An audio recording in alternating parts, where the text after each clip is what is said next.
Hi. What are we doing here?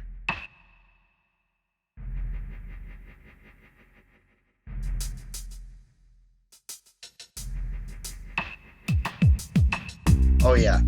Um, I'm Kris Salvi, I'm Gabrielle Rosson. also known as Gabrielle Salvi. Yeah. Um, we're filmmakers, and we've been given the opportunity to answer a couple of questions here as filmmakers, as New England filmmakers, and I guess we're gonna go through that and answer these questions and interview each other, figure out what makes us tick. Yeah.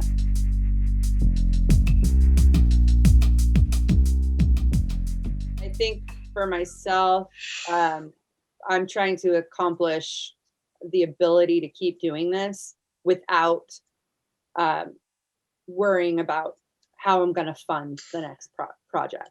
Yeah. I think that is a goal of mine. I haven't reached that goal. I can't really complain because I've been very fortunate to be able to raise money. I've worked with some amazing executive producers and producers, and I always say filmmaking is a team sport, and it isn't. No one person can do it. So I've been so lucky to work with such amazing people that share the passion for filmmaking and want to be a part, want to be a part of it somehow. But at the same time, you can't wear out these people, No. asking them if they want to, join the project. And so, like, my goal is to try to figure out how to get a return on the investment so that people can get their money back. So, like, breaking even is really my goal right now. And I am still trying to figure that out. Yeah. I don't think I have a goal. I think that's one of the things that you know about me, and I think other people know that about me. I don't really have a goal set. And some people would say that that's dumb to not have a goal for yourself, not have a future planned. But, like, life doesn't really have a plan for us. We kind of make it up as we go along, I think. And I think it's the same way with filmmaking.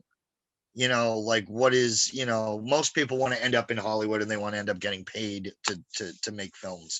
And that would be nice. I wouldn't, sneeze at that, you know, but at the same time, I know that Hollywood would not accept me as a filmmaker in the current climate that it's in right now. More than likely I would still probably be an independent filmmaker, just with a little bit more money. Um, and so what I hope to accomplish as a filmmaker is honestly on a smaller level. It's on a more superficial level, I guess, in terms what I hope to accomplish is that I hope people see my work. I hope maybe they potentially discuss it, you know, and I hope that maybe I set up a little trademark for myself as a director. Each director has a little trademark that they do. They have little things in their films.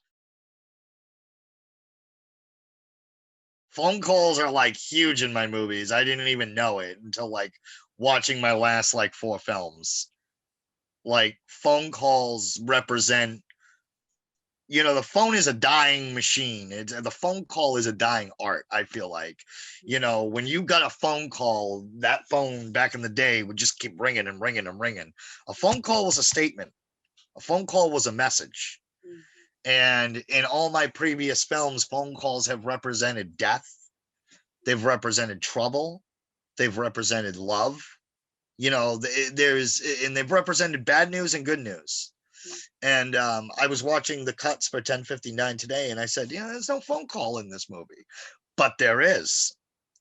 When Joe calls your character, Cecilia, even though we don't see the phone call, we hear about it. The 3 people who watch my work know me as like the gangster, the mob guy, making a hitman movie. And I hope to accomplish other stories. And I think I think the 4 films that I've made in 2020, I think those films are I think those films are a little bit of a step outside the box, Mm. or a step outside the, you know, the typical stories that I like to tell.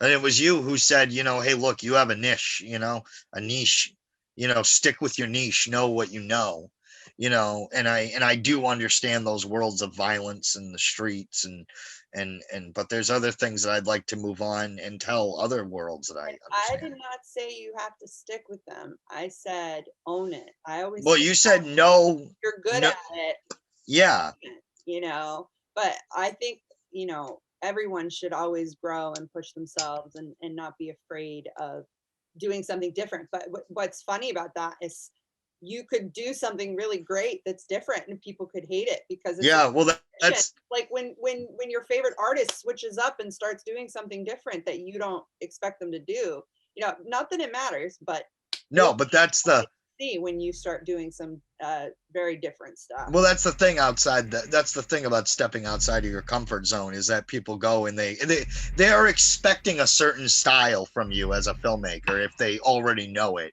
they're expecting a certain style and maybe a certain story, in a certain genre, a certain milieu.